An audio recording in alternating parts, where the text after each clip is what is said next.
The subtitle of the book is Escape 9 to 5, Live Anywhere, and Join the New Rich. A little, perhaps too good to be true, a little scammy, but is this possible? Absolutely. How do I know this? Because I have plenty of friends who do the exact same thing, and I could actually do this myself right now. Granted, I wouldn't be able to live in the United States. So is this possible? Absolutely. But are most people going to be able to do this? Absolutely not. But I feel like a lot of people take that and use it as an argument for why this book sucks, or why this book isn't good, or why this book is scammy. And it's like, look, can you become in charge of your response? So imagine you wake up and you spill coffee on your favorite shirt in the morning, and then you go down to your car and it doesn't start. Can you become in charge of the response and still be happy? Of course. Are most people going to be able to do that? No. But I don't sit here saying, well, you know, that means that Viktor Frankl's Man's Search for Meaning sucks, and Stephen Covey's The 7 Habits of Highly Effective People is a scam. But with that said, there are certain things that you don't want to be naive about, and I actually do have plenty of experience with this, so I do want to clear some of those things up, so let's get into it. So imagine I come to you and I say, hey, I make $30,000 a year. Here's my friend John, he makes $150,000 a year. Who's richer? You'll say, well, of course John's richer. I mean, he's 5 times richer than you are. But is that true? Okay, let's look into that. What if I told you I work 10 hours a week and John works 80 hours a week? Ooh, what is it now? Turns out that John actually makes about $36 an hour and I make $58 an hour. It's starting to get interesting. Well, what if I tell you John lives in New York City and that's where his job is? He can't live anywhere else because then he won't be able to make that money. But me, I don't have to live anywhere. I can be anywhere around the world and still be making that money. Well, guess what? John's in New York now and he wants to take his girlfriend out to a fine dining place. He's going to pay $200. But in the country that I'm in, when I take my girlfriend out, that's only going to cost $20. Who's richer now? Well, in this case, I'm richer than John is. So I really want to emphasize this point, so let me exaggerate it a little bit. If I told you, hey, come work for me in Breadville, and I'll pay you $5 million, you might say, yay, I'm gonna be making millions. But then you come to Breadville, and a single piece of bread costs $1 million, you're not really rich. So this is really the foundation of the book. Yes, in absolute income, John is 5 times richer than I am, but in relative income, I can be way richer than John is. So what's the basic idea? Well, you create a product and then you sell it. Basic entrepreneurship. The idea is that great things happen when you earn in dollars and spend in pesos or bahts. So instead of explaining some obscure example of a sketchy supplement that he sold, let me give you an example that you'll resonate with really easily. So you're watching this video right now. It's basically an animation video about a self-help book. Take the exact same concept. You don't have to reinvent the wheel. Take this exact same concept, and if you want to know how, you can contact me and I'll be more than happy to help you. But take this concept and apply it to, let's say, philosophy. That's what you enjoy. You know a lot about philosophy. Take concepts and explain them in a fun and educational way.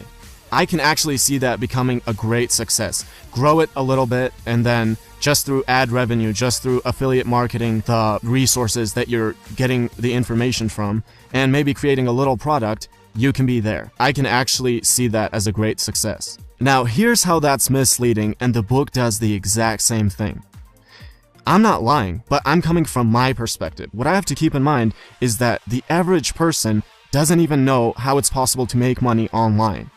So when I'm coming to you and saying, hey, you could do that in a few months, and I could totally see that becoming a great success, that's with the experience and knowledge that I have. So guess what? For a person who hasn't done that, it might be hard to make a product that's going to sell. Or a person who has no idea how stuff works on YouTube, it might take more than a few months to start a successful channel. So make sure you're not naive about that, but also realize that there's nothing that I have that you couldn't get to. You could do plenty of research, you could get plenty of experience. So yeah, it might not be in 6 months, but guess what? You start a channel, it takes a year and it's a complete disaster and you learn so much from it, and then it takes another year for you to build a successful channel. That's 2 years, even if it was 3 years.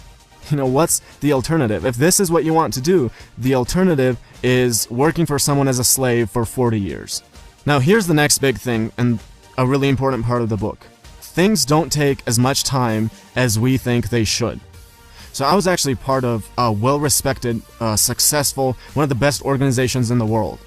And they would take people and literally have them somewhere for 8 hours and be wasting their time when if they had done that individually, they could have done it in a single hour. So 2 huge things that you want to keep in mind when you want to be effective. One's elimination, the other one's outsourcing. So here's how I could use those 2 principles to turn working on my channel all day for 7 days a week into only 2 hours a week. Only 2 hours a week and basically the same results. A big part of the elimination process is the 80-20 principle, and I actually have a whole video about that. But the idea is very simple. I used to spend hours and hours every day becoming a part of every website and everywhere I could put my video on, and then I realized, dude, what are you doing? There's only one website that's sending you most of your traffic. So literally, I turned something that I did for hours and hours into something that I do in 5 minutes now, and I've kept the majority of the results. The second part is outsourcing. And the book talks about virtual assistants, basically people who'll do everything for you, schedule things for you, do your email, all of that. And people get really upset about that. Well, what about my safety? What about the security of my information?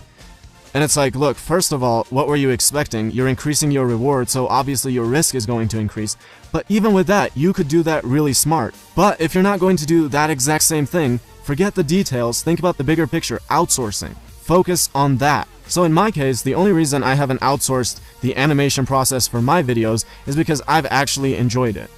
So when I create an animation, the audio recording takes about an hour, and then the animating takes about 10 hours.